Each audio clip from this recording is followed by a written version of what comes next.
നമസ്കാരം. ജീവൻ ടി വിയിലെ എല്ലാ മാന്യ പ്രേക്ഷകർക്കും ഐക്കൺസ് ഓഫ് അറേബ്യ എന്ന ഈ പ്രോഗ്രാമിലേക്ക് ഹാർദവമായ സ്വാഗതം. ഞാനിന്ന് ദുബായിലാണ്. ദുബായ് അബുഹെയിൽ എന്ന് പറയുന്ന പ്രദേശത്ത്. ദുബായ് നമുക്കെല്ലാവർക്കും അറിയാം, ലോകത്തിൻ്റെ മുന്നിൽ മാതൃകയായി നിന്നിട്ടുള്ളൊരു രാജ്യമാണ്.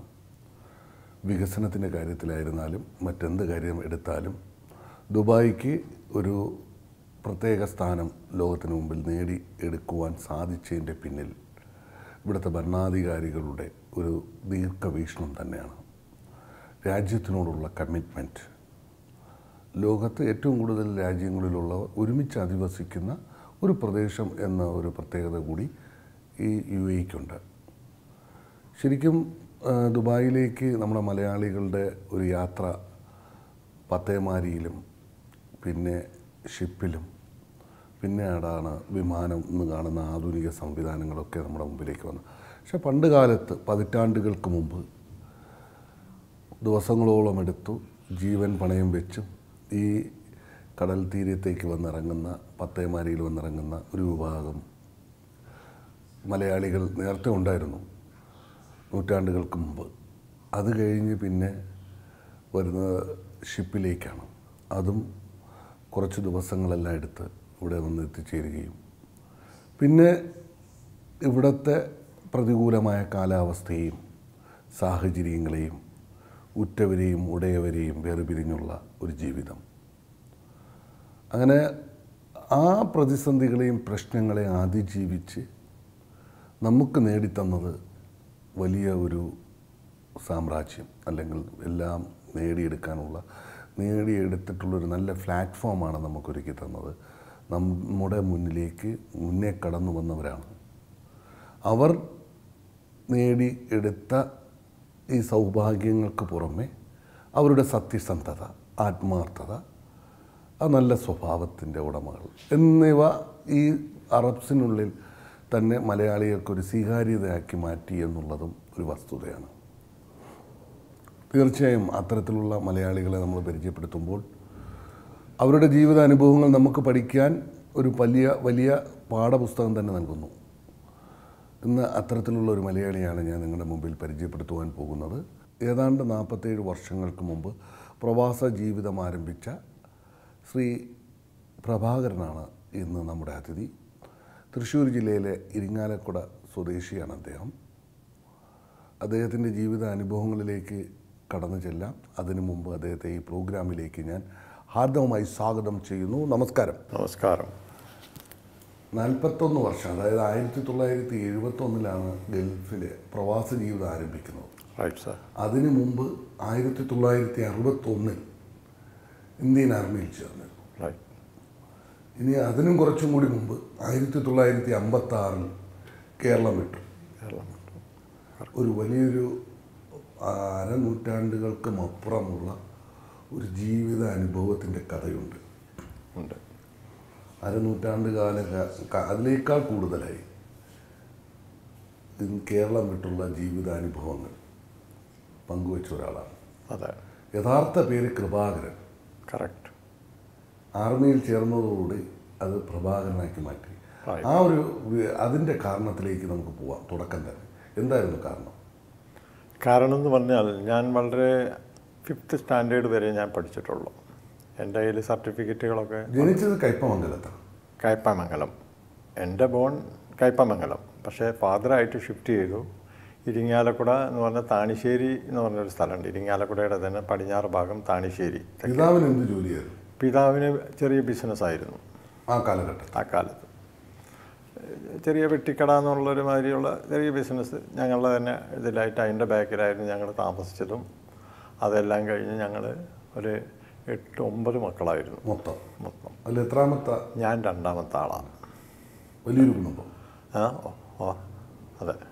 അപ്പോൾ ശരിക്കും അച്ഛൻ്റെ വരുമാനം അന്നത്തെ കാലത്ത് പോരായിരുന്നു. മക്കളെ എല്ലാവരും പഠിപ്പിക്കാനും എല്ലാ കാര്യങ്ങൾക്കും വേണ്ടിയിട്ടുള്ളൊരു റവന്യൂ കിട്ടുന്ന സാമ്പത്തികമായിട്ടുള്ള അന്നത്തെ കാലത്ത് ഒരുപാട് ധാരാളമായിരുന്നു. അപ്പോൾ അത് പോരാ വന്നപ്പോൾ എനിക്ക് പഠിക്കേണ്ടതിന് ബുദ്ധി കുറവോ അങ്ങനെയുള്ളതായിട്ടല്ല, പക്ഷേ ജീവിക്കാൻ എന്ന് പറഞ്ഞാൽ ഞാൻ ഒബീഡിയൻ്റ് ആയിരുന്നു. അന്നും ഫാദർ പറയണതും മദർ പറയുന്നതെല്ലാം ചെയ്യും. അപ്പോൾ വീട്ടിലെ കാര്യങ്ങളും പിന്നെ പാല് അതേമാതിരി മറ്റുള്ളതുകളൊക്കെ കറന്ന് ഒരു 5 കിലോമീറ്റർ ദൂരം കൊണ്ടു കൊടുത്ത് എന്നിട്ട് വേണം എനിക്ക് സ്കൂളിൽ പോകാൻ. അപ്പോൾ അത് കഴിഞ്ഞ് ഞാൻ തിരികെ വരുമ്പോൾ ലേറ്റ് ആവും സ്കൂളിൽ. അങ്ങനെ അവിടെ ചെല്ലുമ്പോൾ മാഷന്മാരായി നിന്ന് ബെഞ്ചിൻ്റെ മേലെ കയറ്റി നിർത്തി അടിക്കും. അന്നൊക്കെ ഭയങ്കര ശിക്ഷകളായിരുന്നു. അപ്പോൾ അതൊക്കെ കഴിഞ്ഞ് പിന്നെ കുറേ നാൾ കഴിഞ്ഞ് ഞാൻ ഫാദറിൻ്റെ പെർമിഷനോട് കൂടിയിട്ട് നാട് വിടുക. അന്ന് എത്ര പ്രായം എത്ര? അന്ന് എനിക്ക് 11.5 വയസ്സുണ്ടാവും. 11.5 വയസ്സാണ്. അപ്പോൾ അന്നത്തെ കാലത്ത് ഒറ്റയ്ക്ക് പോകാനൊക്കെ? ഒറ്റയ്ക്ക് പോയിട്ടില്ല. എൻ്റെ അയൽവക്കക്കാരൻ അബ്ദുറഹ്മാൻ എന്ന് പറഞ്ഞ ഒരു ആളുണ്ടായിരുന്നു. ഇരിങ്ങാലക്കുടയിലുള്ള? ഇരിങ്ങാലക്കുട എന്ന് പറഞ്ഞാൽ ഞങ്ങൾക്ക് വളരെ ഇരിങ്ങാലക്കുട തന്നെ പടിഞ്ഞാറ് ഭാഗം. ഇരിങ്ങാലക്കുട എന്ന് പറയാൻ പറ്റില്ല, കുറച്ച് പടിഞ്ഞാറ് ഭാഗം. അത് പഞ്ചായത്താണ്, ടച്ചിങ് ഏരിയ. അപ്പോൾ അവിടെ നിന്ന് ഞാൻ അവരായിട്ട് ഉള്ളൊരു പരിചയത്തിൻ്റെ പേരിൽ വീരാൻ എന്ന് പറഞ്ഞൊരാളുടെ കൂടെ നാട്ടു വിട്ട് പോണത് അച്ഛൻ്റെ പെർമിഷനോട് കൂടിയിട്ട്. എവിടേക്കാണ്? ബോംബെ. ഒരു ജോലി അന്വേഷിച്ചു? ജോലി അന്വേഷിച്ചു. കാരണം ആ ബാല്യത്തിൽ തന്നെ ഒരു ജോലിയുടെ ആവശ്യമുണ്ടായിരുന്നു. താഴെ ഒരുപാട് സഹോദരങ്ങൾ, കുടുംബം. അപ്പോൾ ആ കുടുംബത്തെ നോക്കാനുള്ള ഒരു വലിയൊരു ഉത്തരവാദിത്വം. 4 പെൺകുട്ടികൾ, 5 ആൺകുട്ടികളായിരുന്നു. അതിൽ മൂത്ത ആൾ അത്ര ഇങ്ങനെയുള്ള റിസ്കുകളൊന്നും എടുക്കാറില്ലായിരുന്നു അന്നത്തെ ഇതിൽ. കാരണം എവിടെയെങ്കിലും റിലേറ്റീവിൻ്റെ അവിടെ പോവുക, അവിടെ ഉറങ്ങുക, അവിടെ നിന്ന് സ്കൂളിൽ പോവുക, അങ്ങനെയൊക്കെ ആയിരുന്നു. അപ്പോൾ നമ്മളങ്ങനെ കുറച്ച് ഒബീഡിയൻസി കാണിച്ചതുകൊണ്ട് എനിക്ക് സ്കൂളിൽ പോകാനും പറ്റിയില്ല. സാഹചര്യങ്ങൾ അങ്ങനെ പിന്നെ ഫാദർ എന്നെ യാത്രയാക്കി കൊണ്ടാക്കി 1956 ബോംബെക്ക് തൃശ്ശൂർ റെയിൽവേ സ്റ്റേഷനിൽ ട്രെയിൻ കയറി. അന്ന് ഹാഫ് നിക്കർ ഇട്ടിട്ട് ഞാൻ പോകണം. ഹാഫ് നിക്കറും ഹാഫ് ടിക്കറ്റും. അവിടെ ശരിക്കും ഇദ്ദേഹത്തിൻ്റെ പരിചയത്തിലുള്ള ഒരു ഷോപ്പിലേക്കായിരിക്കാം കൊണ്ടുപോകുന്നത്? അല്ല, ആള് ഒരു തെരുപ്പ് വീടി തെരുപ്പ്, ഈ അബ്ദുറഹ്മാൻ എന്ന് പറഞ്ഞ ആൾ. അപ്പോൾ ആളിനെ ഇവിടെ ഒരു ദിവസം 2 ദിവസം എനിക്ക് ലിവിങ്ങിനായിട്ടുള്ളത് തന്നു. പിന്നെ ആൾ എന്നെ ജോലിക്ക് അനുജനുണ്ടായിരുന്നു, അബ്ദു എന്ന് പേരായിരുന്നു. ആളെന്നെ ഒരു ജോലിയിൽ കൊണ്ടാക്കി. ഒരു വീട്ടു ജോലിയാണ്. ആദ്യത്തെ ജോലി? 10 രൂപ ശമ്പളം ഒരു മാസം. ആ 10 രൂപ കൊണ്ട് അന്നത്തെ 10 രൂപ ഈസ് ബെറ്റർ. നല്ല ഒരു ഇതാണോ അന്ന്? വലിയൊരു എമൗണ്ടാണ്. ഒരു 5 രൂപ 6 രൂപ വീട്ടിൽ കിട്ടിയാൽ അതിനുള്ള ഒരു ഇതുണ്ടാവും. ചിലവും കഴിഞ്ഞ് 10 രൂപ കിട്ടും. Food and living. അതെ. അവിടെ എത്ര വർഷം നിന്നു? അവിടെയൊക്കെ വളരെ കുറച്ച് ദിവസങ്ങളെ നിന്നിട്ടുള്ളൂ. കുറച്ച് ദിവസങ്ങളെന്ന് പറഞ്ഞാൽ അത് കഴിഞ്ഞ് ഞാൻ വേറൊരു ഇതിൽ പോയി കുറച്ചും കൂടി ശമ്പളം കൂടുതൽ കിട്ടുക. അങ്ങനെ 3-4 കമ്പനി പോയി. പിന്നെ ഒരു ആർമി മെസ് ഉണ്ട്, 603 വർക്ക്ഷോപ്പ് എന്ന് പറയും, ബോംബെയിൽ കുളാബയിൽ. അതിൽ SMS ബോയ്. അവിടെയാണ് ജീവിതത്തിൻ്റെ ഒരു ടേണിംഗ് പോയിന്റ്. അവിടെ 15 രൂപ ശമ്പളമായി. അവിടെ എത്ര വർഷം ജോലി ചെയ്തു? അവിടെ ഒരു 4 വർഷം ജോലി ചെയ്തു. പക്ഷേ നമ്മൾ സോൾജിയറായിട്ട് അപ്പോയിൻമെൻറ്റ് കിട്ടുന്നത് വരെ? റൈറ്റ് സാർ, അവിടെ തന്നെയാണ്. അതെ. ആ സോൾജിയറായിട്ട് പോകുന്നത് ബോംബെയിൽ എന്ന് പറഞ്ഞാൽ നമ്മുടെ ഗേറ്റ് ഓഫ് ഇന്ത്യ, താജ്മഹൽ ഹോട്ടലിൻ്റെ താഴെ തന്നെ റിക്രൂട്ട്മെൻറ്റ്. അപ്പോൾ അന്ന് ഇന്നത്തെ പോലത്തെ ട്രെയിനിങ് ഒക്കെ ഉണ്ടെന്നു? എങ്ങനെ?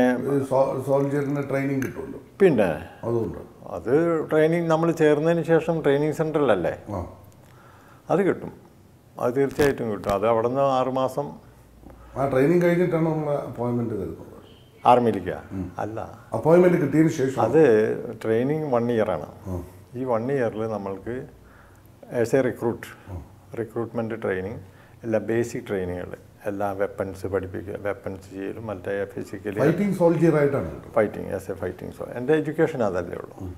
അപ്പോൾ എനിക്ക് ഏറ്റവും അന്നത്തെ കാലത്ത് ഈ ഫൈറ്റിംഗ് സോൾജിയറിന് വേണ്ടി ആൾക്കാർ വരുമായിരുന്നു. പിന്നെ ഇഷ്ടംപോലെ ഇല്ല. അവർ അന്നത്തെ ഇതൊക്കെ നോക്കും.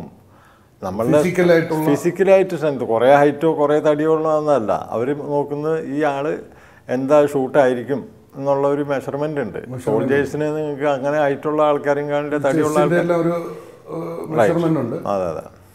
ഇന്നത്തെ പോലത്തെ എല്ലാ ഇതും ഉണ്ട്, ടെസ്റ്റും ഉണ്ട്. ഉണ്ട്. ലോങ് ജമ്പ്, ഹൈ ജമ്പ്, അതൊക്കെ അതെ, അതെല്ലാം നമ്മൾ ചെയ്ത് പ്രൊസീജിയർ എല്ലാം കഴിഞ്ഞിട്ടാണ് അവർ ഇത് ചെയ്യുക. ഫിസിക്കലി റിട്ടേൺ ടെസ്റ്റ് ഇല്ല. റിട്ടേൺ ടെസ്റ്റ് ഇതിന് വേണ്ടോ? ഞാനൊരു ഓർഡിനറി ഇതല്ലേ, ഫൈറ്ററല്ലേ, എസ് എ ഫൈറ്റിംഗ് സോൾജർ. അപ്പം അതിന് വേണ്ട. അപ്പം അങ്ങനെ നമ്മൾ റിക്രൂട്ട് ഇത് ചെയ്തു എന്ന് പറഞ്ഞാൽ നമ്മളെ എടുത്തു കഴിഞ്ഞപ്പോൾ ഞാൻ 24 സെപ്റ്റംബർ 1961 ഞാൻ അവിടെ ചെന്നത്. അപ്പോൾ എൻ്റെ സർട്ടിഫിക്കറ്റ് ഉണ്ടായിരുന്നു. സർട്ടിഫിക്കറ്റ് കാണിച്ചപ്പോൾ 27 ഒക്ടോബർ 1944 എൻ്റെ ബർത്ത്ഡേ. അപ്പോൾ അത് പറഞ്ഞു 3 ദിവസം കഴിഞ്ഞു വാ, അപ്പോൾ വിടാം. അങ്ങനെ 3 ദിവസം കഴിഞ്ഞു ചെന്നു. നേരെ അവർ വാറണ്ട് തന്നു, എനിക്ക് ട്രെയിൻ ടിക്കറ്റ് മറ്റൊക്കെ തന്ന് MRC വില്ലിംഗ്ടൺ, നീലഗിരി കേട്ട് കാണും, നീലഗിരി ഊട്ടിക്ക് അടുത്ത്, അവിടെയാണ് ട്രെയിനിങ് സെൻറ്റർ. അവിടെ ഒരു 1 ഇയർ ട്രെയിനിങ്. 1 ഇയർ ട്രെയിനിങ് എന്ന് പറഞ്ഞാൽ ഒക്ടോബർ അത് കഴിഞ്ഞ് ലാസ്റ്റ് നമ്മൾ അവിടെ നിന്ന് പോസ്റ്റിംഗ് വരുന്നത് സെൻറ്റ് തോമസ് മൗണ്ട് മദ്രാസ്. നമ്മളെ ട്രെയിനിങ് കഴിഞ്ഞ് നമ്മൾ സത്യപരേഡൊക്കെ കഴിഞ്ഞാൽ അങ്ങനെ ട്രാൻസ്ഫർ ചെയ്യും. ആ ട്രാൻസ്ഫർ ചെയ്ത് കഴിഞ്ഞാൽ അവിടെ ഒരു പിന്നെ അവിടെ ചെല്ലുന്ന ഒരു നമുക്ക് കമ്പനി തരും. കമ്പനിയിൽ നമ്മൾ ഒരു 4 കമ്പനിയാണ് അതിൻ്റെ ഒരു ഇതിൽ ഏതെങ്കിലും ഒരു ഇതായിട്ട് തരും. അപ്പോൾ MDയിൽ അവരും ട്രെയിനിങ് ഉണ്ടായിരിക്കും. അങ്ങനെ ഞാൻ ചെല്ലുന്നത് അവിടെ ട്രെയിനിങ് കഴിഞ്ഞൊരു 1 ഇയർ കഴിഞ്ഞപ്പോൾ ഒക്ടോബർ ജസ്റ്റ് നെക്സ്റ്റ് 62 സെപ്റ്റംബറിൽ ചെന്നു ജോയിൻ ചെയ്തു. ട്രെയിനിങ് കഴിഞ്ഞ് മദ്രാസിലേക്ക് പോസ്റ്റിംഗ് ആയി. അപ്പം ഞാൻ സോൾജറായിട്ട് പോകണം. സോൾജറായിട്ട് പോകുമ്പോൾ 62 സെപ്റ്റംബർ ഓഗസ്റ്റ് ഒരു കൊല്ലത്തിൻ്റെ ഇതുണ്ടല്ലോ, അത് കഴിഞ്ഞ് ചെല്ലുമ്പോൾ അവിടെ ഒക്ടോബർ 28 ചൈന നമ്മളെ ആക്രമിക്കുന്നു. ചൈന ആക്രമിക്കുമ്പോൾ ഞങ്ങൾ അവിടെ നിന്ന് ബൈ എയർ ഇവിടേക്ക് പോകുന്നു. ബാഗ്ഡോഗ്ര എന്ന് പറഞ്ഞ ബോർഡറിൽ എന്ന് പറഞ്ഞാൽ ഡംഡം കഴിഞ്ഞിട്ട് വെസ്റ്റ് ബംഗാളിൻ്റെ ഒരു ഇതാണ്, സ്റ്റേഷനാണ്, എയർപോർട്ടാണ് ബാഗ്ഡോഗ്ര. അവിടെ ചെല്ലുന്നു. അവിടെ നിന്ന് നേരെ സിക്കിമിലോട്ട് പോകുന്നു, ബോർഡറിലേക്ക്. അവിടെ ഏകദേശം ഫൈറ്റിംഗ് നടക്കുന്ന ഏരിയയിലേക്ക് ഞങ്ങൾ പോകുന്നു. അവിടെ അപ്പോൾ എല്ലാവരും മാലയൊക്കെ ഇട്ടിട്ടാണ് ഞങ്ങൾ വിടുക. കാരണം എന്ന് വെച്ചാൽ സിവിൽ ഫ്ലൈറ്റുകളാണ് എല്ലാം ഫ്ലൈറ്റ് വരുന്നത്, എല്ലാം ബ്ലോക്ക് ചെയ്തു. അപ്പോൾ അങ്ങനെ പോയി അവിടെ നിന്ന് ട്രെയിനിങ് കഴിഞ്ഞ് പിന്നെ അവിടെ ആ ബോർഡറിൽ ഒരു കൊല്ലം സിക്കിമിലുണ്ടായിരുന്നു. പിന്നെ അത് കഴിഞ്ഞ് നീഫ ആ ഏരിയയിൽ കംപ്ലീറ്റ് സർവീസ് ചെയ്തു. സൈന്യസേവ, ഹിമാലയ പല ഭാഗങ്ങളിലും സർവീസ് ചെയ്തു. അതെ. അങ്ങനെ 1971 പിന്നെ തീരുമാനിക്കുന്നത് ഗൾഫിലേക്കുള്ളൊരു യാത്ര. അല്ല, 1970 ഞാൻ വിട്ടു. പിന്നെ ഇതിനിടയ്ക്ക് ഞാൻ ചില കാര്യങ്ങൾ പറയാൻ പറഞ്ഞു. എൻ്റെ ഫാദർ 1962 ജനുവരിയിൽ ഡെത്തായി. ഈ ഡെത്തായപ്പോൾ പിന്നെ എല്ലാ കാര്യങ്ങളും നോക്കേണ്ടി വന്ന് വീട്ടിലേക്ക് വേറെ ഒരു റവന്യൂ ഇല്ല. അപ്പോൾ എൻ്റെ സാലറി കൊണ്ടാണ് മാക്സിമം വീട് നടക്കുന്നത്, കുടുംബം. അതെ. അന്ന് എനിക്ക് 69 റുപ്പീസ് ശമ്പളമുള്ളൂ അന്ന്. പക്ഷേ ആ കോസ്റ്റ് നല്ലൊരു ശമ്പളമാണ്. കാരണം എന്ന് വെച്ചാൽ 10-15 റുപ്പീസിന് ഒരു അരി ചാക്ക് കിട്ടും. അതേമാതിരി എല്ലാം ഉണ്ട്. 40 റുപ്പീസ് കൊണ്ട് എൻ്റെ വീടുകളൊക്കെ കഴിയും. അങ്ങനെയുള്ളൊരിതുണ്ട്. അപ്പോൾ അന്ന് ആ ഫാദർ മരിച്ചതിന് ശേഷം പിന്നെ മാക്സിമം റെസ്പോൺസിബിലിറ്റീസ് ഞാനെടുത്തു. അന്ന് എൻ്റെ മൂത്ത ബ്രദർ അപ്പോൾ ബോംബെ പോയി. ആൾക്ക് ജോലിയൊന്നും ആയിട്ടില്ല, സിവിൽ ഇതിലല്ല, അങ്ങനെ ഒരു റവന്യൂ ആയിട്ടില്ല. പിന്നെ ആൾ പഠിക്കാനും കുറച്ച് പൈസയൊക്കെ ചിലവ് ചെയ്തപ്പോൾ അപ്പോൾ എൻ്റെ പൈസ കൊണ്ടാണ് മാക്സിമം വീടുകളൊക്കെ നടന്നത്. അങ്ങനെ കഴിഞ്ഞപ്പോൾ പിന്നെ അവിടെ നിന്നുള്ള ഇതുകൾ 70 ആയിരുന്നപ്പോൾ ഒരു 68 ബ്രദറ് കുറച്ച് എക്സ്പീരിയൻസൊക്കെ ആയിട്ട് ആൾ അവിടെ നിന്ന് സ്റ്റെനോഗ്രാഫറായിരുന്നു. സെക്രട്ടേറിയറ്റിലൊക്കെ ജോലി കിട്ടി. അങ്ങനെ ഇത് കഴിഞ്ഞ് മസ്കറ്റിലേക്ക് കോസ്റ്റിംഗ് സിവിൽ എഞ്ചിനീയറിങ്ങിൻ്റെ ഇതിൽ ഒരു ജോലിയായിട്ട് മസ്കറ്റിലേക്ക് പോന്നു. അവിടെ ഒരു കൊല്ലത്തെ ജോലിയായി കിട്ടി. അത് കഴിഞ്ഞ് ആൾ ദുബായിലോട്ട് ജസ്റ്റ് വിസിറ്റായിട്ട് വന്ന അവിടെ ജോലി. അന്ന് പഠിപ്പൊക്കെ എന്ന് പറഞ്ഞാൽ SSLC കഴിഞ്ഞാൽ എല്ലാവർക്കും വലിയ മാന്യത. ഇവിടെ SSLC സ്റ്റെനോഗ്രാഫർ എന്നൊക്കെ പറഞ്ഞാൽ അന്ന് കമ്പ്യൂട്ടറോ വേറെ ഒരു യുഗമൊന്നും ഇല്ലല്ലോ. അപ്പോൾ ആ സമയത്ത് ആൾക്ക് നല്ലൊരു തിരക്കില്ലാതെ ജോലി കിട്ടി. ആൾ ജോലിയായപ്പോൾ എന്നോട് പറഞ്ഞു, നീ വിട്ടു വരണമെങ്കിൽ വാ, മിലിറ്ററിയിൽ നിന്ന് വിട്ടു വന്നാൽ ഞാൻ ഇങ്ങോട്ട് കൊണ്ടുവരാമെന്ന് പറഞ്ഞു. അങ്ങനെ ആളുടെ മുഖാന്തരമാണ് ഞാൻ ദുബായിൽ വന്നത്. 71 മൂത്ത ജ്യേഷ്ഠൻ മിസ്റ്റർ ഫൽഗുനൻ. അതെ ബിസിനസ്. ഞങ്ങൾ ഒരു 70 റിസൈൻ ചെയ്തു. 71 ഏപ്രിലിൽ ഞാനിവിടെ 71 ഏപ്രിലാണ് ഏപ്രിലിൽ വന്നു. ബോംബെ നിന്ന് ദുംറ എന്ന് പറയുന്ന അതെ, മെസ്ഗാൻ ഡോക്ക് ഡുംറ എന്ന ഷിപ്പ്. അന്ന് എത്ര ദിവസം എടുത്തു ഈ ദുബായ്? അന്ന് 6 ദിവസം എടുത്തു. 6-7 ദിവസം. ആദ്യമായിട്ടുള്ള ഒരു ഷിപ്പ് യാത്ര. അതെ. ഇവിടെ വന്ന് ഇറങ്ങിയപ്പോൾ ജ്യേഷ്ഠൻ ഉണ്ടായിരുന്നു? അന്നാളിലെ അല്ല, ജ്യേഷ്ഠനൊന്നും അങ്ങോട്ട് വന്നിട്ടില്ല. വേറൊരാളെ എന്നെ പിക്ക് ചെയ്ത് കൊണ്ടുവന്ന് അങ്ങനെ ആ ജ്യേഷ്ഠൻ്റെ ഒരു ഫ്രണ്ടായിട്ടും അവിടെ വന്നിരുന്നു. അയാൾ കോസ്റ്റിൻ ഒരു ഗംഗാധരൻ എന്ന് പറഞ്ഞ ആൾ. അയാളൊക്കെ മരിച്ചിട്ട് കുറേ കൊല്ലങ്ങളായി. അപ്പോൾ ഇവിടെ പിന്നെ ജോലിയോടുള്ള വിസയായിരുന്നു? അല്ല, ജോലി അല്ല, ആളുടെ കെയർ ഓഫിൽ വേറൊരാളുടെ വിസയായിരുന്നു. ആ വിസ ഞാൻ പിന്നെ അവിടെ നിന്ന് പല ജോലികളും ഞാൻ ചെയ്തു. എന്ന് പറഞ്ഞാൽ ഫസ്റ്റ് ഞാൻ ചെയ്യുന്നത് ആർമിയിൽ ഞാൻ പിന്നെ പല കാര്യങ്ങളും D&M കോഴ്സ് എന്ന് പറഞ്ഞാൽ ഡ്രൈവിംഗ് ആൻഡ് മെക്കാനിക്കൽ കോഴ്സ്, അതേമാതിരി കുറച്ച് പഠിക്കാനും ഇതിനൊക്കെ എനിക്ക് നല്ല മിടുക്കുണ്ടായിരുന്നു. ഞാൻ ചെയ്ത സ്പോർട്സ് മാൻ ഇതൊക്കെ ആയിരുന്നു. അപ്പോൾ എനിക്ക് നല്ല ഇതുകളൊക്കെ കിട്ടി ആർമിയിൽ. നിങ്ങൾക്ക് പഠിക്കാത്തവനും എത്ര ഉന്നതിയിൽ പോവുകയാണെങ്കിലും പോകാൻ പറ്റും. ഒന്നും പഠിക്കാത്തവനും അതിനുള്ള ചാൻസ്. ലൈഫ് ഒരു സിസ്റ്റമാറ്റിക്കാണ്. അത് ഒരുപാട് ഗുണം ചെയ്തു ഇങ്ങോട്ട് വന്നപ്പോഴത്തേക്ക്. വളരെ കാരണം നോർത്ത് സൈഡിലെല്ലാം ജോലി ചെയ്തതിൻ്റെ ഭാഷാ വൈപുണ്യം അതും ഒരുപാട് ഹിന്ദിയൊക്കെ സംസാരിക്കാനായിട്ട്. അതെ. അന്ന് അറബ്സ് വരെ ഹിന്ദി സംസാരിക്കുമായിരുന്നു. അപ്പം അങ്ങനെയുള്ള ചില ബെനിഫിറ്റുകൾ എനിക്ക് ആർമിയിൽ നിന്ന് കിട്ടിയത്. അതാണ് എൻ്റെ ഏറ്റവും വലിയൊരു ലൈഫ് അസറ്റ് ഇൻവെസ്റ്റ്മെൻറ്റ്. അതെ, അതാണ് ഒരുപാട് ഈസി. അത് ഡിസിപ്ലിൻ, അത് ഒരു ജോബ് വെച്ചാൽ ഞാൻ മുന്നോട്ട് വെച്ചാൽ ബാക്കിലോട്ട് വെക്കില്ല. അങ്ങനെയൊക്കെ ഉണ്ട്. Hard working. കാരണം ഏർലി മോർണിംഗ് വേക്കപ്പ് ആവും. അതെ, ഏർലി മോർണിംഗ് എന്ന് പറഞ്ഞാൽ 5 മണിക്കൊക്കെ ഞാൻ എണീറ്റ് ഗോഡൗണിന് സാധനം എടുത്ത് ഡെലിവറി കൊണ്ട് കൊടുത്ത് എന്നിട്ട് കടയിൽ പോകും. അപ്പോൾ അത്രയ്ക്ക് ഹാർഡ് വർക്കിംഗ്. അല്ലാണ്ട് ഒരു ബിൽഡ് ചെയ്യാൻ പറ്റില്ലല്ലോ. അപ്പോൾ അങ്ങനെ നമ്മൾ വളരെ പിന്നെ 75 തൊട്ട് ഞാൻ 73-ൽ മാരേജ് കഴിഞ്ഞു. 73-ലാണ് മാരേജ് കഴിഞ്ഞു? അതെ. 75-ൽ എവിടെ നിന്നാണ് മാരേജ്? നിയർ ബൈ ഒരു 15 കിലോമീറ്റർ. ഞങ്ങളുടെ അരിപ്പാലം എന്ന് പറയും. മതിലകം അരിപ്പാലം എന്നൊക്കെ കേട്ടിട്ടുണ്ടായിരിക്കാം. അതിൻ്റെ അവിടെ നിന്നാണ്. വൈഫിൻ്റെ പേര് ഉഷ. കുട്ടികൾ എനിക്ക് 3. മൂത്ത ആൾ പെൺകുട്ടി. ജിന പ്രഭാകരൻ. രണ്ടാമത്തെ സാം പ്രഭാകരൻ. അതെ. മൂന്നാമത്തത് സിജു. അപ്പോൾ തുടക്കത്തിൽ ജോലി ചെയ്തു, പിന്നെ ബിസിനസ്സിലേക്ക് എങ്ങനെയാണ് കടന്നു? തുടക്കത്തിൽ ജോലി ചെയ്തെന്ന് പറഞ്ഞാൽ സാറേ, ഞാൻ ഇപ്പോൾ എന്ന് പറഞ്ഞാൽ 72-71 വരെ ഇവിടെ കോസ്റ്റിൻ സിവിൽ എഞ്ചിനീയറിംഗ്, നിങ്ങൾ എയർപോർട്ട് ബിൽഡ് ചെയ്യുമ്പോൾ അവിടെ ജോലി ചെയ്തു ഞാൻ. അതൊരു 3 മാസം ജോലി ചെയ്തു. അത് കഴിഞ്ഞ് ഞാൻ ഒരു അറബി വീട്ടിൽ ഡ്രൈവറായിട്ടും ജോലി ചെയ്തിട്ടുണ്ട് അതിക്ക് മുൻപ് കുറച്ച് നാൾ. അത് കഴിഞ്ഞിട്ട് ഞാൻ ഇൻ്റർനാഷണൽ മെറീൻ സർവീസ് എന്ന് പറഞ്ഞൊരു ബോട്ട് സർവീസിൽ oil well repairing and fabrication ആ ലൈനിൽ 1.5 കൊല്ലം ജോലി ചെയ്തു. പിന്നെ അത് കഴിഞ്ഞ് അത് എന്ന് പറഞ്ഞാൽ അറാംകോയുടെ അണ്ടറിലായിരുന്നു. Aramco Arabian American oil company, Saudi, അവരുടെ അണ്ടറിലായിരുന്നു. അതിലന്ന് എനിക്ക് 1500 ദിറാംസ് 73-ൽ സാലറി ആയി. അപ്പം ഞാൻ എന്ത് ജോലിയിലും ഞാൻ പറഞ്ഞില്ലേ, ഞാൻ പിന്നാക്കം വെക്കില്ല. അപ്പം ജോലി ചെയ്യാനുള്ള മനസ്സുണ്ടായിരുന്നു. അപ്പോൾ വളരെ റിസ്ക്, അതിനുള്ള ആരോഗ്യം ഉണ്ടാകുന്ന റിസ്ക് എടുത്തിട്ടുള്ള ജോലി. ഓയിൽ വെല്ല് പ്ലാറ്റ്ഫോമിൽ പണി ചെയ്യുക എന്ന് പറഞ്ഞാൽ വളരെ റിസ്ക്കാണ്. ഞാൻ കടലിൽ വീണിട്ടുണ്ട്, പല ഇതുകളുണ്ട്. നീന്താനൊക്കെ എനിക്ക് പണ്ട് ആർമിയിൽ പഠിക്കില്ലോ, ഓട്ടോമാറ്റിക്. അപ്പോൾ അതൊക്കെ ഒരുപാട് ഗുണം ചെയ്തു, വളരെ ഗുണം. അപ്പോൾ വിവിധ രംഗങ്ങളിൽ വിവിധ മേഖലയിൽ ഒരുപാട് ജോലി ചെയ്തു. അതെല്ലാം റിസ്കി ജോബുമായിരുന്നു. യെസ്, മറ്റാരും ചെയ്യാൻ മടിച്ചു നിൽക്കുന്നിടത്തേക്ക് നമ്മൾ അത് നമുക്ക് ഒരുപാട് ഗുണം ചെയ്യും. ഇന്നും ചെയ്യുന്നുണ്ട് സാർ, ഇന്നും ചെയ്യുന്നുണ്ട്. ബിസിനസ്സിലേക്ക് എങ്ങനെയാണ് കിടന്നത്? ബിസിനസ്സിലേക്ക് ഞാൻ വരുന്നത് ഇവിടെ 1976-77-ൽ. അപ്പോൾ മൂത്ത ആൾ നമ്മുടെ ഫൽഗുനൻ എന്ന് പറഞ്ഞ ആളുണ്ട്. ആൾ അലിബർട്ടൻ എന്ന് പറഞ്ഞൊരു കമ്പനിയിൽ ജോലി. ഇതിനിടയ്ക്ക് ഞാൻ ഓഫ് ഷോർ ജോലി വിട്ട് ഇവിടെയും വന്ന് ജോലി ചെയ്തു. അപ്പോൾ ഇവിടെ മെക്കാനിക്കൽ ഫോർമാനായിട്ടും ജോലി ചെയ്തിട്ടുണ്ട്. അപ്പോൾ ഞാൻ ഷിപ്പിൽ ജോലി ചെയ്യുമ്പോൾ ഷിപ്പിൻ്റെ എന്ന് പറഞ്ഞാൽ യൂറോപ്യൻ ഒരു ഇംഗ്ലീഷുകാരനാണ്. അപ്പോൾ അയാൾ എന്നെ എല്ലാം പഠിപ്പിച്ചിട്ട് അവൻ നല്ലൊരു ഗുഡ് സർട്ടിഫിക്കറ്റ് തന്നിട്ടുണ്ട്.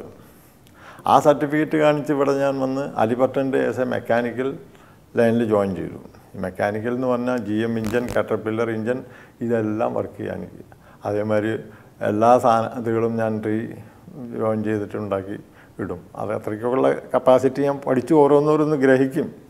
അങ്ങനെയുള്ളൊരു കപ്പാസിറ്റി ഉണ്ടായിരുന്നു. ഇത് കഴിഞ്ഞിട്ട് കുറേ നമ്മുടെ കയ്യിൽ ഫണ്ടായി. സാമ്പത്തികമായിട്ട് നാട്ടിലൊരു പ്രശ്നങ്ങളുമില്ല. മക്കളുടെ അവരെ പെൺകുട്ടികളുടെ കല്യാണങ്ങളെല്ലാം നല്ല മാതിരി കഴിഞ്ഞു. പിന്നെ അനുജന്മാരെയും എല്ലാം പഠിപ്പുകളൊക്കെ കഴിഞ്ഞിരിക്കുമ്പോൾ അപ്പോൾ മൂത്ത ആൾ ഞാനായിട്ട് ഒരു ബിസിനസ് സ്റ്റാർട്ട് ചെയ്തു. ഇൻവെസ്റ്റ്മെൻറ്റ് കൂടുതൽ ബ്രദറിൻ്റെ മൂത്ത ആളുടെ. അപ്പോൾ ഞാനന്ന് ഫാമിലി ആയിട്ട് ഇത് ചെയ്യുമ്പോൾ അപ്പോൾ എൻ്റെ കയ്യിൽ ഉണ്ടാകുന്നതിൻ്റെ ഒരു ചെറിയ അംശം മാത്രം നമ്മൾ ബിസിനസ്സിലേക്ക് ഇറക്കി എന്ന് പറഞ്ഞാൽ അത്രയ്ക്കേ ഉണ്ടായുള്ളൂ. ബാക്കിയൊക്കെ ഞാൻ നാട്ടിലേക്കും വീട്ടിലേക്കൊക്കെ ഉള്ള അല്ലാണ്ട് എൻ്റെ സ്വന്തം സേവിങ്സ് ഇല്ല. അപ്പോൾ അങ്ങനെ ചെയ്തിരിക്കുമ്പോൾ ആൾ പറഞ്ഞു നമുക്ക് ഒരു ബിസിനസ് തുടങ്ങാമെന്ന് പറഞ്ഞു. ബിസിനസ് തുടങ്ങി 1977 ഫെബ്രുവരി ഞങ്ങൾ ബിസിനസ് സ്റ്റാർട്ട് ചെയ്തു. ഇന്ന് കാണുന്ന ദേരയിൽ അതല്ല, അവിടെ അതിപ്പോൾ ആ ബിസിനസ് 3ആയി. ഈ സഭ ജനറൽ ട്രേഡിംഗ് എന്ന് പറയുന്നത് അതന്ന് എൻ്റെ പേർക്ക് തന്നെ എടുത്തിട്ടുള്ള വിത്തൗട്ട് സ്പോൺസറിൽ എടുത്തിട്ടുള്ള അറബി ഇല്ലയിൽ അങ്ങനെ എടുത്ത് ലൈസൻസ് എല്ലാം റൺ ചെയ്ത് പിന്നെ ഒരു നല്ല സിസ്റ്റത്തിലേക്കായിരുന്നു പോയതല്ല. കാരണം അത്രയ്ക്ക് ഹാർഡ് വർക്കായിരുന്നു ഞാൻ ചെയ്യുന്നത്. എന്ന് പറഞ്ഞാൽ ഒരു 5 o'clock അബുദാബിയിലൊക്കെ കൊണ്ട് ഡെലിവറി കൊടുക്കും ഞാൻ. അവർ കടക്കാരെ എഴുന്നേൽക്കുന്നതിന് മുമ്പ് വലിയ പിക്കപ്പിൽ കൊണ്ട് ഡെലിവറി കൊടുത്തു. ഇമ്പോർട്ട് ചെയ്തിട്ടാണ് ഞാൻ അന്നും ചെയ്തിരുന്നത് ഞങ്ങൾ. അപ്പോൾ അങ്ങനെ വന്ന് നല്ല ഫണ്ടായി. ഇവിടെ നാട്ടിലേക്ക് കാശായിക്കും ഇവിടെയും ഫണ്ടായി. അപ്പോൾ അങ്ങനെ വന്നപ്പോൾ തീർച്ചയായും നാല് കമ്പനിയായിട്ട് വന്നു. സഭ ജനറൽ ട്രേഡിംഗ് ആയി. നമ്മൾ ദേരയിൽ സഭ ജനറൽ ട്രേഡിംഗ് അവർക്ക് മാറ്റാൻ പറ്റില്ല. അത് എൻ്റെ പേർക്ക് തന്നെ കിടക്കുന്ന. അത് ദേരയിലായിരുന്നു. ഇപ്പൊ കാണുന്ന സ്ഥലം ഇപ്പം 3ഉം ദേരയിൽ തന്നെയാണ്. ദേരയിൽ തന്നെ ഇപ്പൊ കാണുന്ന സ്ഥലത്തായിരുന്നു. അപ്പോൾ അല്ല, അത് അവിടെയല്ല, സർവാണി പള്ളിയുടെ അടുത്തായിരുന്നു. അത് അവിടുന്ന് ആ ബിൽഡിംഗ് വന്നപ്പോൾ 92 ആ ബിൽഡിംഗ് വന്നപ്പോൾ അതിലേക്ക് വന്ന അന്ന് തൊട്ട് അതിലാണ്. എന്തൊക്കെയാണ് ട്രേഡ് ചെയ്യുന്നത്? ട്രേഡ് ചെയ്യുന്നത് ഇമ്പോർട്ട് ചെയ്യുന്നത് ഇപ്പം നമ്മൾ അന്ന് പല ഐറ്റംസും ഇമ്പോർട്ട് ചെയ്തിരുന്നു. കാൻഡലുണ്ട് ചൈനയിൽ നിന്ന്, അതേമാതിരി കോസ്മെറ്റിക്സ്, കൺസ്യൂമർ പ്രൊഡക്ട്സ്. ഇന്ത്യനും ഇമ്പോർട്ട് ചെയ്യും. ഇന്ത്യനും ഇമ്പോർട്ട് ചെയ്യും. നമ്മൾ എക്സ്പോർട്ട് ചെയ്യാറുണ്ട് ഇവിടുന്ന്. എക്സ്പോർട്ട് എന്ന് പറഞ്ഞാൽ അങ്ങനെ ആഫ്രിക്കൻസ് വന്ന് പർച്ചേസ് ചെയ്ത് പോകും. റീ എക്സ്പോർട്ട് ആയിട്ടില്ല, അവർ വന്ന് പർച്ചേസ് ചെയ്തു. വെയർ ഹൗസ് വന്നിട്ട് അൽക്കൂസിൽ. പിന്നെ retail and wholesale is going. റീറ്റെയിലും ഉണ്ട്. അതെ. പിന്നെ ലോൺ എടുക്കലില്ല, ഒരാളൊന്നും കടമില്ല. അല്ല, അതുകൊണ്ട് സ്വസ്ഥമായിട്ട് ഉറങ്ങാൻ കഴിയുന്നു. കടമില്ലാത്ത ഇല്ലല്ല. കടവും അതുകൊണ്ട് ആരോഗ്യം ഒരു പക്ഷേ അതുകൊണ്ടായിരിക്കാം, ടെൻഷനില്ല. അതെ. ഇപ്പം ആരോഗ്യം എന്ന് പറഞ്ഞ സാറേ, ഞാൻ ഇപ്പം നാട്ടിൽ ചെന്നാലും എനിക്കിപ്പോൾ തൽക്കാലം വേറെ ഒരു പ്രശ്നങ്ങളൊന്നും ഇല്ലെങ്കിലും ഇന്നും കൈക്കോട്ട് പണി ചെയ്യും. നമ്മുടെ ഇപ്പോൾ ഇത്രയും നാളെ ഒരു 47 വർഷത്തെ ഒരു പ്രവാസ ജീവിതം നമ്മളൊന്ന് തിരിഞ്ഞു നോക്കുകയാണ്. ഇപ്പം എന്ത് തോന്നുന്നു? തിരിഞ്ഞു നോക്കിയാൽ മീൻസ് 47 കൊല്ലത്ത് ഇപ്പോഴത്തെ ചേഞ്ചസ്, ബിഗ് ചേഞ്ചസ്, വളരെ വലിയ ചേഞ്ചസ്. കണ്ണടച്ച് തുറക്കും പോലെ വളരെ ഡെവലപ്മെൻറ്റ്സ്. അപ്പം ഞങ്ങൾ വരുമ്പോൾ ഞാൻ ആക്ച്വലി ഈ ഷെയ്ഖ് റഷീദ്, ഇപ്പോൾ ഷെയ്ഖ് മക്കളുടെ ഫാദർ എന്നൊക്കെ വളരെ അടുത്ത് കണ്ടിട്ടുള്ള ആളാണ്. വളരെ അടുത്തെന്ന് പറഞ്ഞ ആളിങ്ങനെ കൈ ബാക്കിലോട്ട് കെട്ടി വരുന്നതും അതെല്ലാം എനിക്ക് വളരെ അറിവുണ്ട്. ആളൊക്കെ വളരെ അതേമാതിരി നമ്മുടെ ഒരു അറബി പറഞ്ഞിരുന്നു, ഇന്ത്യക്കാരെ വളരെ ഇഷ്ടമാണ് അവർക്ക്. പണ്ട് ഇന്ത്യയിൽ നിന്ന് ചില സാധനങ്ങൾ വന്നിട്ടാണ് ഇവർ കഴിച്ചിരുന്നത്. കാലിക്കറ്റിൽ നിന്നും പെടുന്നെല്ലാം ഇവിടെ ഈത്തപ്പഴം മറ്റല്ലാതെ. അപ്പോൾ ഇന്ത്യാമാര മാമ എന്ന് പറഞ്ഞിട്ടുണ്ട്. അത്രയ്ക്ക് റെസ്പെക്റ്റ് അവർക്ക് ഇന്ത്യക്കാരോടുണ്ട്, മലയാളികളോടുണ്ട്. അന്ന് മലയാളികൾ ഇപ്പോൾ കുറച്ച് മോശമായിട്ടാണ് പെരുമാറുന്നുള്ളത്. കാരണം ഇവർക്ക് ഇവിടെ വന്നാൽ ഒരു ഉങ്ക് കൂടിയിട്ടുണ്ട്. പണ്ട് കാലത്ത് അങ്ങനെ അല്ലായിരുന്നു. ഇല്ല. ഒരു കുടുംബത്തിന് വേണ്ടി ജീവിക്കാനായിട്ട് ഇറങ്ങി തിരിച്ച ഒരാളാണ് 11 വയസ്സിൽ. ഒരുപാട് കഷ്ടപ്പെട്ട് ഒരുപാട് ബുദ്ധിമുട്ടി യാതനകൾ അനുഭവിച്ചു. അന്ന് ലക്ഷ്യം സഹോദരങ്ങളും മാതാപിതാക്കളും എന്നുള്ള ചിന്തയായിരുന്നു. പക്ഷെ പലപ്പോഴും അവരുടെ ഭാഗത്തുനിന്ന് പിന്നീട് ഒരു തിക്താനുഭവങ്ങൾ ഉണ്ടാകുമ്പോൾ അത് വേദനിച്ചിട്ടുണ്ടോ? വേദനിച്ചിട്ടില്ല. ഞാൻ എന്താ ഫീൽ ചെയ്യണമെന്ന് വെച്ചാൽ അത് അവരുടെ എന്ന് പറഞ്ഞാൽ അവരുടെ അങ്ങനെ നടന്നതിൻ്റെ ഒരു ശീലമായിരിക്കാം. വേദനിക്കേണ്ട ആവശ്യമില്ല. കാരണം ഞാൻ ഒരു ലിമിറ്റ് വരെ ഇപ്പം എറണാകുളത്തുള്ളവൻ പറയും, ചേട്ടൻ എനിക്ക് കാശ് തരണം, എന്തെങ്കിലും അതെന്ത് തരണം. അതൊന്നും ഞാൻ പറഞ്ഞു, നിനക്ക് തരേണ്ട സമയത്ത് എല്ലാം തന്നിട്ടുണ്ട്. അന്ന് ഭാഗം വെച്ച് എല്ലാം ഈക്വലായിട്ട് കൊടുത്തിട്ടുണ്ട്. പിന്നെ അത് കഴിഞ്ഞ് പല ഇതുകളും ഞാൻ ഹെൽപ്പ് ചെയ്തിട്ടുണ്ട്. ഇത് എപ്പോഴും കാശ് ചോദിക്കുക എന്ന് വെച്ചാൽ അത് ശരിയല്ല. അപ്പം പിന്നെ അവരൊക്കെ പഠിക്കുമ്പോൾ ഞാൻ നല്ല അടിയും അന്ന് ആർമിയിൽ വരുമ്പോൾ നല്ല അടിയും ഇതൊക്കെ കൊടുത്തിരുന്നു. പക്ഷേ ശരിയാവും, നമ്മൾ 2 മാസമൊക്കെയല്ലേ വരിക ഒരു കൊല്ലത്തിൽ. അപ്പോൾ ആ സമയത്ത് പേടിയായിരുന്നു എല്ലാവരും. മൂത്ത ജ്യേഷ്ഠൻ ഒഴിച്ച് ബാക്കി എല്ലാവർക്കും പേടിയായിരുന്നു. അതെ ആയിരുന്നു ശരിക്കും. കാരണം എന്ന് വെച്ച് കഴിഞ്ഞാൽ നീണ്ട 62 വർഷമാണ് കഷ്ടപ്പെടുന്നത്. ഇപ്പോഴും അതിന് മടിയില്ല. ഇല്ല, രാവിലെ കടയിൽ പോകും, വീണ്ടും കടയിൽ എന്നും അധ്വാനം തുടരുകയാണ്. ഒരു റിട്ടയർമെന്റ്, നാളെ ഫ്രൈഡേ ആണ്, നാളെ ഗോഡൗണിൽ പോകും. റിട്ടയർമെന്റ് ആഗ്രഹിച്ചിട്ടുണ്ടോ? റിട്ടയർമെന്റ് ആലോചിക്കാന്ന് പറഞ്ഞാൽ എപ്പോൾ ഗോഡ് സ്റ്റോപ്പ് ചെയ്യണം, അപ്പോൾ അതുവരെ വർക്ക് ചെയ്യണം. യെസ്, ഇവിടെ ജോലി ചെയ്യണം. ഇവിടെ ജോലി ചെയ്യണമെന്നല്ല, എന്തെങ്കിലും ജോബ് ചെയ്യണം. അത് ചെയ്തുകൊണ്ട് അപ്പോൾ ഇവൻ ഇപ്പം ജോലി ചെയ്യുന്നതുകൊണ്ട് ഇവൻ 19 കൊല്ലമായി. ഇപ്പോൾ 20 കൊല്ലം കഴിഞ്ഞാൽ അവൻ റിട്ടയർ ചെയ്യാമെന്ന് പറഞ്ഞു. അപ്പോൾ ഒരു സ്ഥാപനത്തിന് നമ്മൾ നന്നായി പോകുന്നത് അതിനെ ചീത്തയാക്കി കളയരുതല്ലോ. ഒരുപാട് പേര് അതുകൊണ്ട് ജീവിക്കുന്നുണ്ട്. ആ കുടുംബങ്ങളുടെ പ്രാർത്ഥന, അതൊക്കെയാണ് താങ്കളെ ഇന്ന് മുന്നോട്ട് നയിക്കുന്നത്. Right sir. ഇനി മുന്നോട്ടുള്ള യാത്രയിലും ഈശ്വരൻ ഒരുപാട് നന്മകൾ നൽകട്ടെ എന്ന് പ്രാർത്ഥിക്കുന്നു. വളരെ സന്തോഷം തിരക്കേറിയ ഈ സമയത്ത് ഞങ്ങൾക്ക് വേണ്ടി ഇങ്ങനെ ഒരു അഭിമുഖം അനുവദിച്ചത്. ഈ എപ്പിസോഡ് ഇവിടെ അവസാനിക്കുകയാണ്. കാരണം ഒരുപാട് കാര്യങ്ങളാണ് നമുക്ക് പഠിക്കാൻ കഴിഞ്ഞത്. ജീവിതത്തിൻ്റെ ആ ഒരു സിസ്റ്റമാറ്റിക്, ആ ഒരു ഡിസിപ്ലിൻ, ആ ഒരു രീതിയിലുള്ള ജീവിതശൈലി, അതൊക്കെ ഇന്ന് അദ്ദേഹത്തെ വളരെ കംഫർട്ടബിൾ സോണിലേക്ക് കൊണ്ടെത്തിയിരിക്കുന്നു. ഒരു ടെൻഷനില്ല, ഒരു കടമില്ല. ഒരു ബിസിനസ്സുകാരൻ നോക്കുമ്പോഴത്തേക്കും വളരെ സന്തുഷ്ടനായി കഴിയുന്നു. അപ്പോൾ അത് ജീവിതത്തിൽ ഒരു ഫിനാൻഷ്യൽ കൺട്രോളായിരുന്നാലും ജീവിതത്തിൻ്റെ എന്ത് കാര്യത്തിലായിരുന്നാലും ആ അച്ചടക്കവും മിതത്വവും പ്രഭാകരൻ സാറിനെ ഒരു നല്ല ഒരു ജീവിതത്തിൻ്റെ എല്ലാ കാര്യങ്ങളിലേക്കും കൊണ്ടെത്തിച്ചു. ഇന്ന് കൊച്ചുമക്കളും എല്ലാവരുമായിട്ട് സന്തോഷത്തോടെ കഴിയാനുള്ളൊരു ഭാഗ്യവും അദ്ദേഹത്തിന് കിട്ടി. ആ ഒരു പൂർണ്ണ ആരോഗ്യവാനായിട്ടിരിക്കാനും കഴിഞ്ഞു എന്നുള്ളതാണ്. ഇവിടെ നമ്മൾ മനസ്സിലാക്കേണ്ട ഒരു കാര്യം, എത്ര പ്രതിസന്ധികളും പ്രശ്നങ്ങളും വരുമ്പോഴും അതിജീവിക്കാനുള്ള ഒരു മനക്കരുത്ത്, അത് ഉണ്ടാക്കിയെടുക്കാൻ കഴിയുക എന്നുള്ളതാണ്. ആ നേട്ടം കൈവരിച്ചു കഴിഞ്ഞാൽ നമ്മളുടെ ജീവിതത്തിൽ ഒരു വലിയ വിജയം തന്നെയാണ് വരുന്നത്. നമ്മൾ സത്യസന്ധമായിരിക്കുക. അദ്ദേഹം പറഞ്ഞ പോലെ നമ്മൾ തെറ്റ് ചെയ്തില്ല എന്ന് നമ്മളെ മനസ്സാക്ഷിയിൽ നമുക്ക് തോന്നുകയാണെങ്കിൽ ഈശ്വരൻ നമുക്ക് നന്മയെ വരുത്തുള്ളൂ. അതുതന്നെയാണ് പല പ്രതിസന്ധി ഘട്ടങ്ങളിൽ നിന്നും അദ്ദേഹത്തെ ഉയർത്തിക്കൊണ്ടുവന്നതും. ഇനി മുന്നോട്ടുള്ള യാത്രയിലും ഈശ്വരൻ അദ്ദേഹത്തിന് ദീർഘായുസ്സും മനസ്സുഖവും ശരീരസുഖവും നൽകട്ടെ എന്നും മാത്രം പ്രാർത്ഥിച്ചുകൊണ്ട് ഈ എപ്പിസോഡും തൽക്കാലം വിടവാങ്ങുന്നു. നന്ദി, നമസ്കാരം.